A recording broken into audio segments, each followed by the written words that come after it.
Good morning students. आज हम लोग पढ़ेंगे समास। क्या पढ़ेंगे भाई? समास।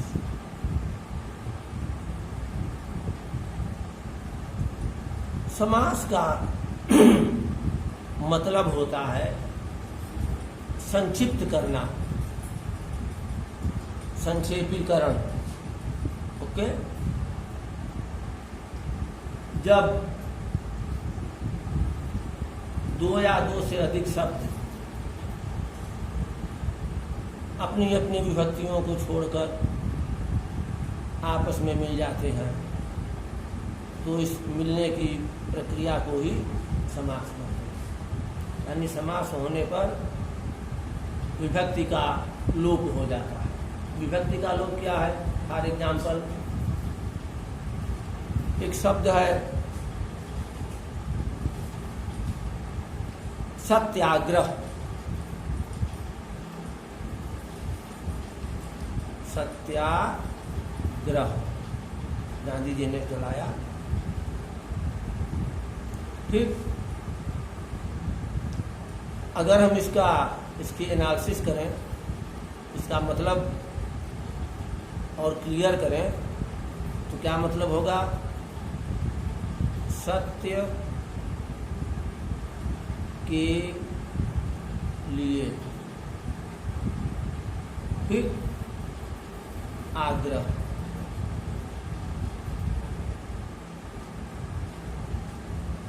अब ये जो बेटा के लिए है, कारक तो आप पढ़े ही हैं।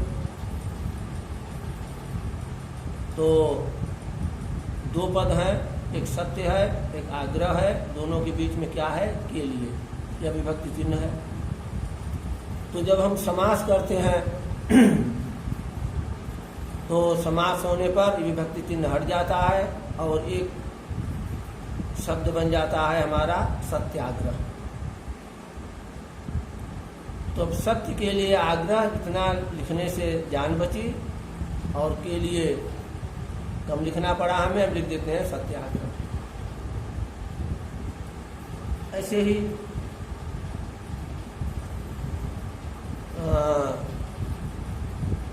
ग्रामगत तमाम शब्द हैं। घुड़सवार, विग्रह करेंगे तो बनेगा। विग्रह मतलब व्याख्या। घोड़े पर सवार, और पंचानन शब्द है। पांच है आनंद जिसके। ठीक, यानी पांच मुख किसके हैं? नहीं पता होगा। शेर को, शेर के पांच मुख हैं। अब कैसे हैं तुम लोग सोचना, मैं नहीं बताऊंगा। हाँ, नहीं बता पाओगे, समझ रहा हूं। देखो, एक तो शेर का मुख है, सब लोग जानते हैं, और चार उसके जो पंजे हैं वो मुख से कम नहीं है। कहते हो ना कि कुत्ता काटेगा बिल्ली काटेगी, तो शेर भी काटेगा। जब मुंह खोल के दहाड़ेगा तो समय कपड़े बिगड़ जाते हैं लोगों के। लेकिन जो बेटा उसके पंजे हैं ना, वो भी मुंह से कम नहीं है। तो चार पंजे और एक मुंह, पांच। पंचानन शेर को कहते हैं। तो ऐसे ही तमाम शब्द हैं। अब ये जो सत्याग्रह शब्द है, इसको सामासिक पद या समस्त पद भी कहते हैं, या समासयुक्त पद भी कहते हैं। कई नामों से पुकारा जाता है। वैसे इन जनरल समस्त पद प्रचलित है ज़्यादा नाम। और सत्याग्रह इन दो पदों के मिलने से बना। दो पद इसमें है, एक सत्य है, एक आग्रह है। दो पदों के मिलने से बना ये सत्याग्रह। तो इसमें ये सत्य जो है या पहले लिखा गया है ना, तो इसको कहते हैं पूर्व पद। ठीक है, और आग्रह को कहेंगे उत्तर पद।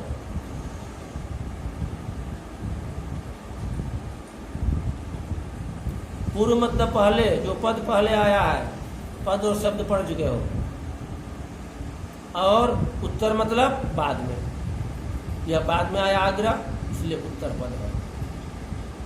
अब एक बात और आती है कि समास विग्रह किसे कहते हैं। तो समस्त पद को जब हम पदों में विभाजित कर देते हैं तो उसी विभाजन की प्रक्रिया को कहते हैं विग्रह। ठीक है,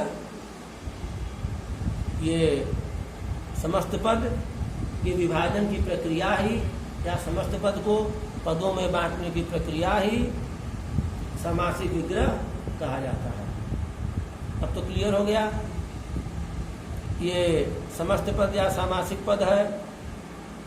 इसमें दो पद होते हैं, एक पूर्व पद और दूसरा उत्तर पद। समासिक विग्रह किसे कहते हैं? जब हम सामासिक शब्द को, जब हम सामासिक पद को या समस्त पद को पदों में बांट देते हैं तो उस विभाजन की प्रक्रिया को हम कहते हैं समस्त पद विग्रह कहते हैं या सामासिक विग्रह कहते हैं। यही समझिए। तो समास का मतलब क्लियर। समास मतलब संक्षिप्त करने की प्रक्रिया। दो या दो से अधिक शब्द या पद के मेल को समास कहते हैं, ये परिभाषा दी जा सकती है। अब आइए समास के भेद। समास के इन जनरल ये समझिए 6 भेद। ठीक, कौन कौन भैया? तत्पुरुष या अव्ययी भाव से शुरू करें। अव्ययी भाव, तत्पुरुष, कर्मधारय, द्वंद्व, बहुव्रीहि। देखो क्या बचा?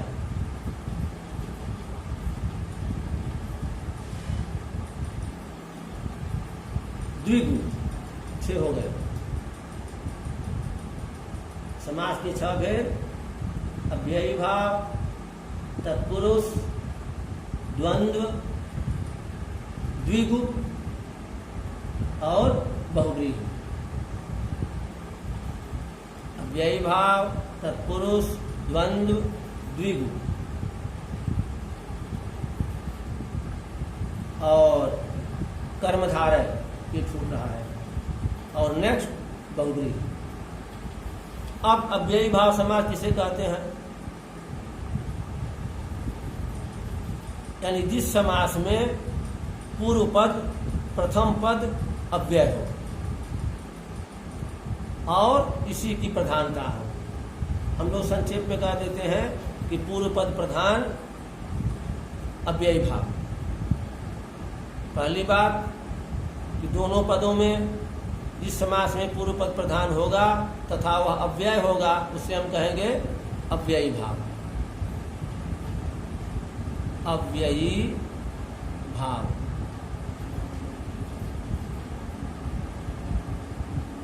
जैसे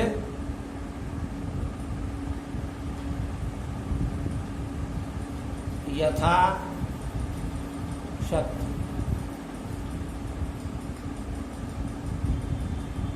यथाशक्ति।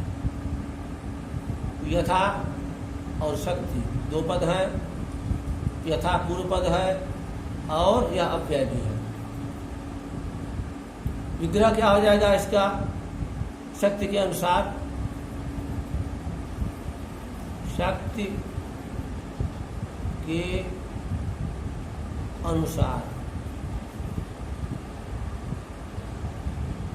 कहते हैं ना कि मैं यथाशक्ति प्रयास करूँगा, यथाशक्ति योगदान दूंगा, तो ये अव्यय भाव समास है। अब बुक में देखिएगा तमाम अव्यय भाव के भी एग्जाम्पल दिए रहेंगे। प्रथम पद अव्यय रहेगा और प्रधानता उसी की रहेगी। परिभाषा में हम दे देते हैं कि जिस समास में पूर्व पद प्रधान हो तथा वह अव्यय हो उसे कहते हैं हम अव्यय भाव। एग्जाम्पल नंबर 2, तत्पुरुष।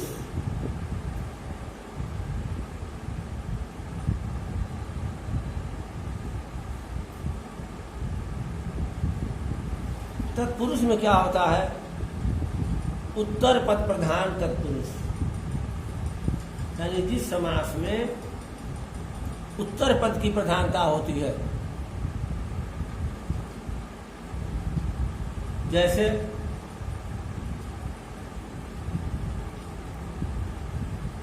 राजपुत्र,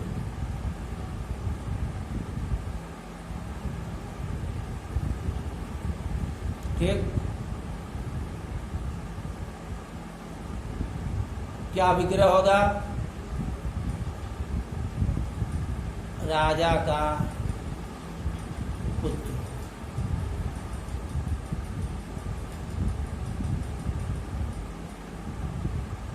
उत्तर पद की प्रधानता है। अब प्रधानता है यह समझना थोड़ा आपको कठिन लगेगा। परिभाषा बस ये ध्यान रखिए कि पूर्व पद प्रधान अव्यय भाव, उत्तर पद प्रधान तत्पुरुष। थोड़ा सा हिंट कर रहा हूं। देखो 2 पद है इसमें, राजपुत्र में राज और पुत्र।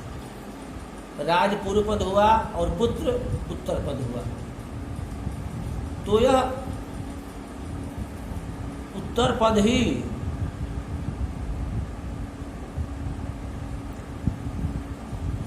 इसको निर्धारित करेगा। अगर हम इसको ये कहते हैं पुत्र की जगह पुत्री कर दें, ठीक, तो राजा तो रहेंगे, राजा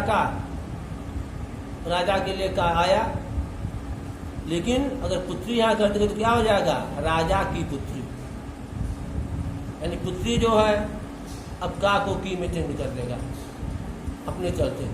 तो इसे प्रधानता देखते हैं कौन इस पर हावी हो रहा है।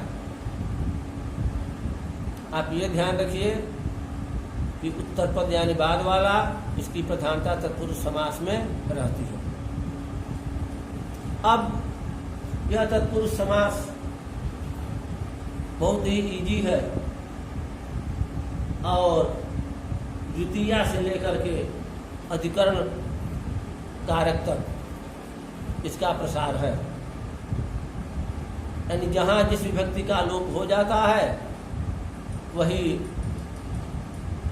यह समास मान लिया जाता है। जैसे फॉर एग्जाम्पल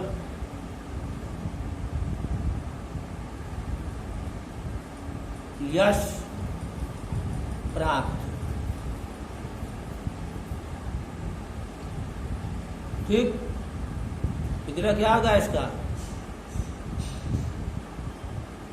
यश को प्राप्त। को शब्द किस कारक का चिन्ह है? कर्म कारक का। और यश प्राप्त में को का लोप हो गया है, तो यह क्या हो गया भैया? ये हो गया कर्म तत्पुरुष। कर्म तत्पुरुष,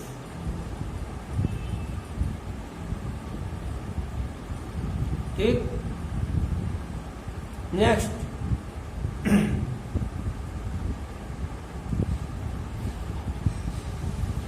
हस्त लिखित।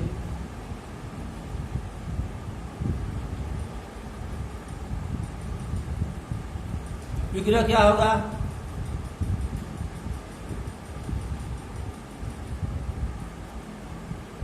हाथ से लिखा गया।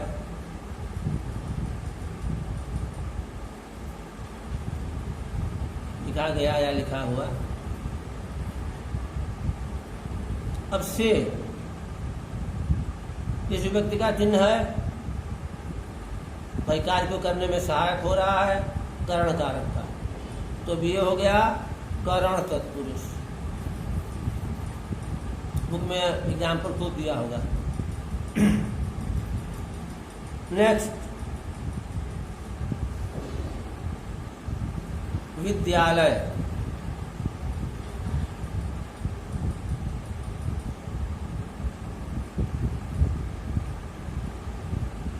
विग्रह करेंगे क्या होगा?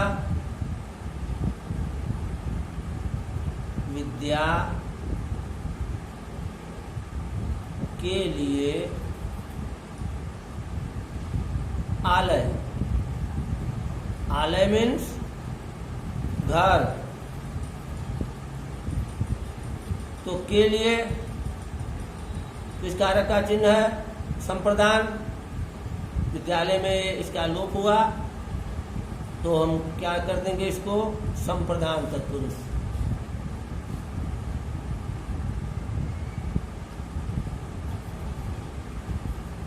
ठीक, अब देखिए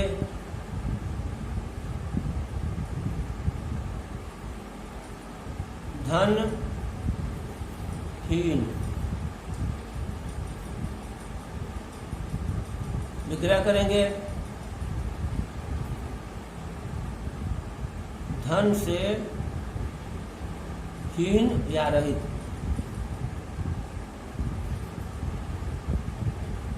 से इसका चिन्ह भाई धनहीन में से जो है किसी कार्य को करने में सहायक नहीं हो रहा है, बल्कि अभाव अर्थ दे रहा है, तो ये हो गया अपादान तत्पुरुष।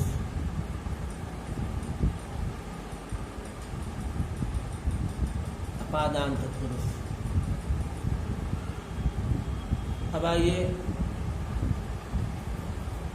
सेनापति।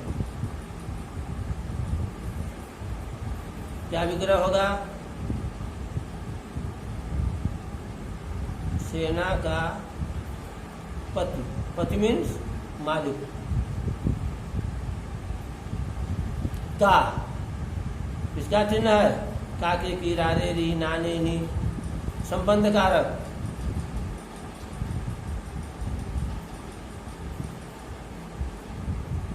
तो ये हो गया संबंध तत्पुरुष। फिर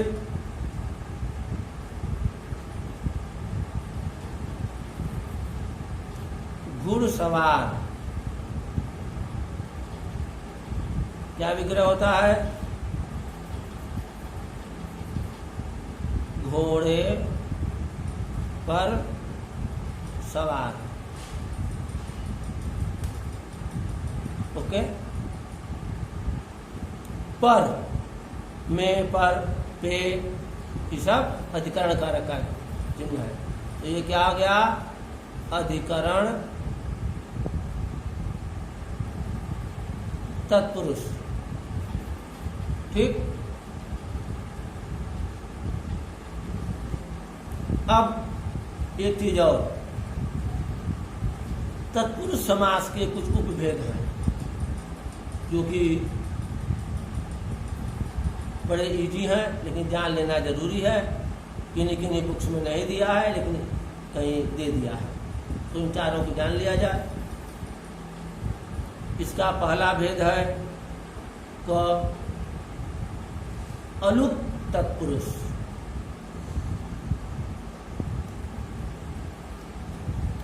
अलुक का अलंत होता है तत्पुरुष।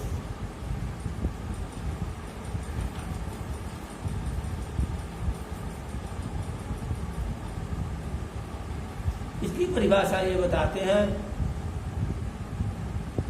कि जब तत्पुरुष, देखिए इस सब में आपने देखा कि विभक्तियों का लोप हो जा रहा है ना, तो अलुक तत्पुरुष की परिभाषा ये देते हैं कि जब इस समास में विभक्ति का लोप नहीं होता तो वह अलुक तत्पुरुष समास होता है। ठीक। यानी जब तत्पुरुष समास में विभक्ति का लोप नहीं होता तब उस समास को कहते हैं, उस तत्पुरुष समास को कहते हैं अलुक तत्पुरुष। जैसे खेचर,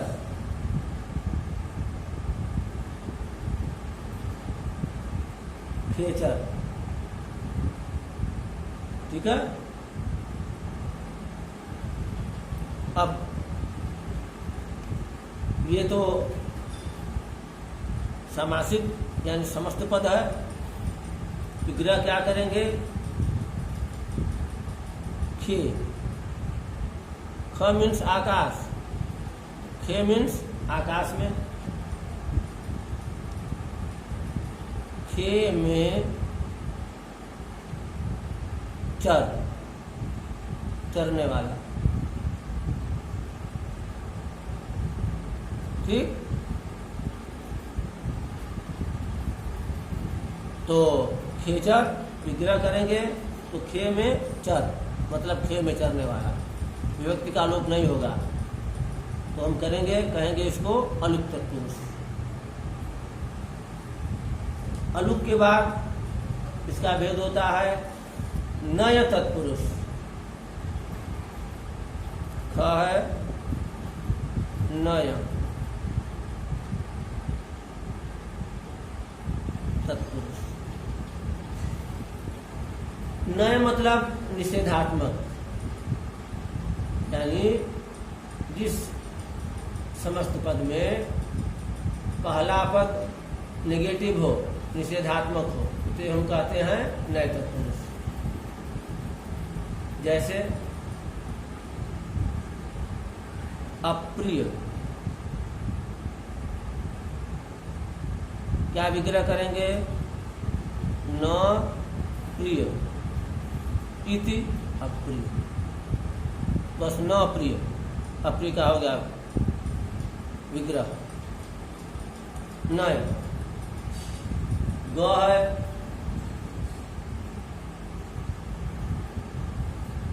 मध्यम पद लोपी तत्पुरुष। मध्यम पद लोपी तत्पुरुष यानी जिस सामासिक पद के दोनों पदों के बीच में कोई पद लुप्त हो उसे मध्यम पद लोपी, मध्यम पद लोपी समास कहते हैं। भाई दो या दो से अधिक पद मिलकर के समासिक शब्द बनाते हैं, तो ये कह रहे हैं कि जिस सामासिक पद के दो पदों के बीच में कोई पद लुप्त हो, इसे हम कहेंगे मध्यम पद लोपी समास।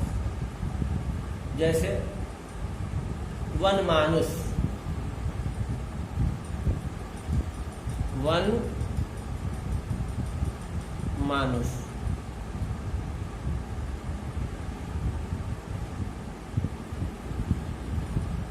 क्या इसका विग्रह करते हैं भैया?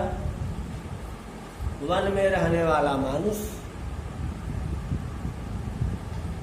वन में रहने वाला मानुष माने मनुष्य।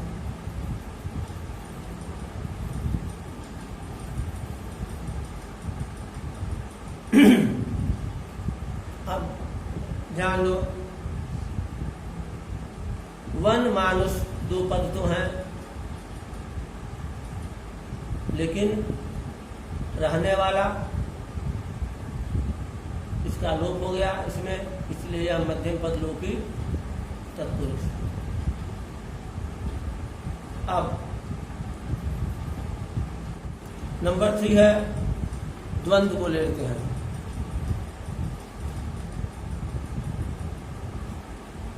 द्वंद्व,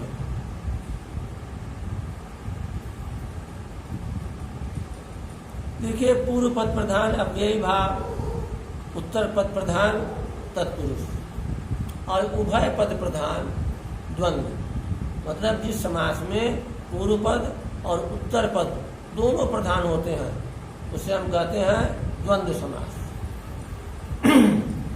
जैसे माता पिता, ठीक भाई, कोई गौड़ नहीं है दोनों में, दोनों ही प्रधान है, दोनों ही महान है। जब विग्रह करते हैं, ये जो डैश लगा है ना बीच में, इसकी जगह पर और शब्द जोड़ देते हैं। विग्रह करने पर क्या हो जाएगा? ये माता और पिता,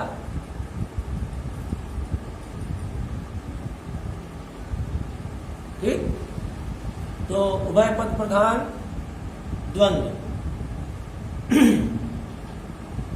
नंबर 4 कर्मधारय।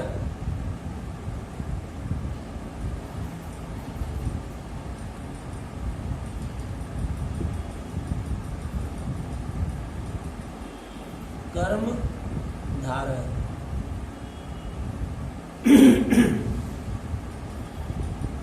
अच्छा, कर्मधारय में क्या होता है भैया?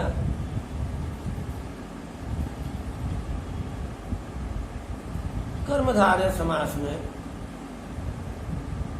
विशेषण विशेष या उपमान उपमेय आते हैं,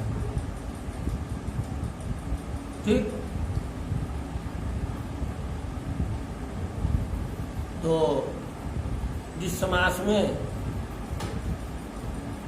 एक पद विशेषण हो, दूसरा पद विशेष्य हो, या एक पद उपमान हो, दूसरा पद मेय हो, उसे हम कहते हैं कर्मधारय समास। यानी विशेषण विशेष या उपमान उपमेय से युक्त समास को हम कहते हैं कर्मधारय समास। जैसे नील कमल,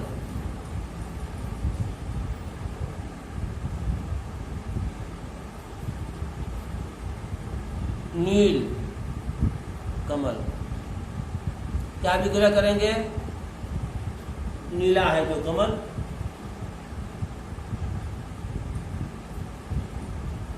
नीला है जो कमल, वो है नीलकमल। पीतांबर, पीला है जो वस्त्र, पीला है जो अंबर। इस तरह कर्मधारय का विग्रह हम करते हैं। नील गाय, नीली है जो गाय। नंबर 5 पर हम आएंगे।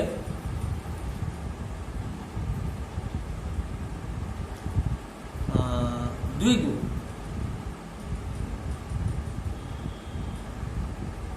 द्विगु, द्विगु समास।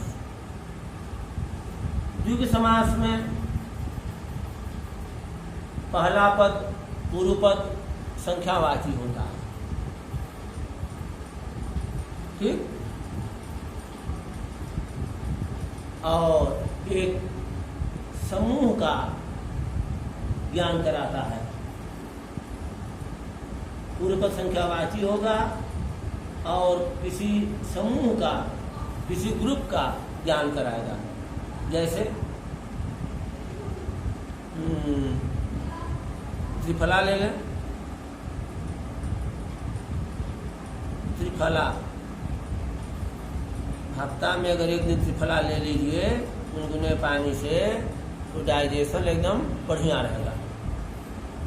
इस त्रिफला में 3 फल पीसे रहते हैं दवा वाले, हर्रा, बहर्रा, आंवला, तीनों का मिश्रण, इसको कहते हैं त्रिफला। तो त्रिफला का विग्रह हम क्या करेंगे? तीन फलों का समूह या तीन फलों का समाहार त्रिफला। तीन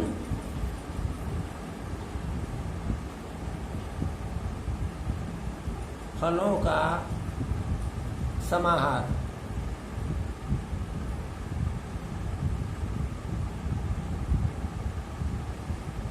तीन फलों का समाहार त्रिफला।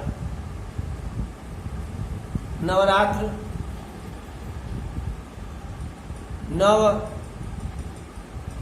रातों का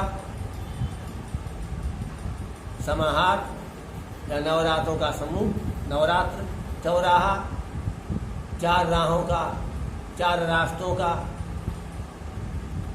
समूह या समाहार। तो द्विगु में ये होगा कि पहला पद जो होगा संख्यावाचक होगा। इसे तीन, चौराहा, चार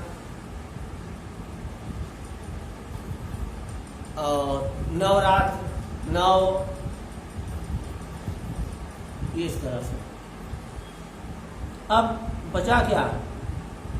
नंबर 6 पर आ गया। देखिए, पूर्व पद प्रधान अव्ययी भाव, उत्तर पद प्रधान तत्पुरुष, उभय पद प्रधान यानी दोनों पद इसमें प्रधान हो, द्वंद्व, विशेषण विशेष या उपमान उपमेय से युक्त कर्मधारय, संख्यावाची, द्विगु। और छठा है बहुव्रीहि। बहुव्रीहि,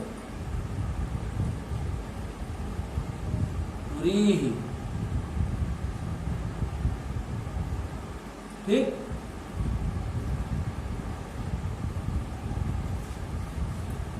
बहुव्रीहि में न तो पूर्व पद प्रधान न तो उत्तर पद प्रधान, बल्कि अन्य पद प्रधान बहुव्रीहि। परिभाषा करते हैं कि अन्य पद प्रधान बहुव्रीहि, जिस समास में तीसरा पद प्रधान हो उसे कहते हैं बहुव्रीहि। और इस समास द्वारा बनने वाला पद विशेषण का कार्य करता है। एक एग्जाम्पल ले लें बहुव्रीहि का। दशानन, दशहरा आने वाला भी है, इसलिए दशानन की चर्चा हो जाए। दशानन क्या विग्रह करेंगे? 10 हैं आनन जिसके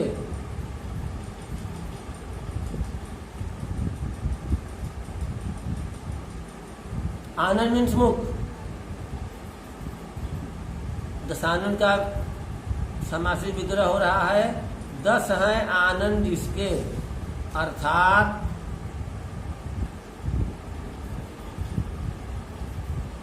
कौन? रावण, अर्थात रावण। नीलकंठ, नीला है कंठ जिसका,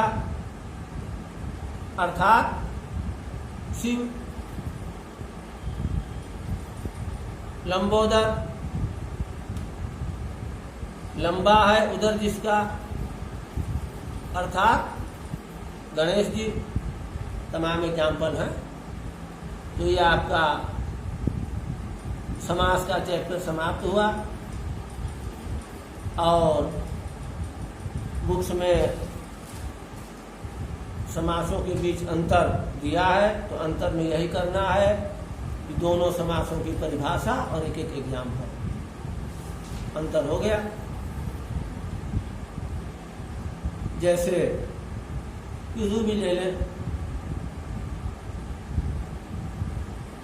कर्मधारय, द्विगु, तो द्विगुबहुव्रीहि ही, तो उसमें भी अंतर पुरुष होंगे। बस उस समास की परिभाषा और एक एग्जाम्पल दोनों का दे देंगे, कंप्लीट हो जाएगा। तो इस तरह से आपका समास चैप्टर कंप्लीट हुआ। अब आप लोगों की बुक में कुछ दाएं बाएं दिया हो, कमोबेश दिया हो, उसको समझिएगा। एक हमने समास के बारे में आपको आइडिया दे दी, बाकी तैयारी आप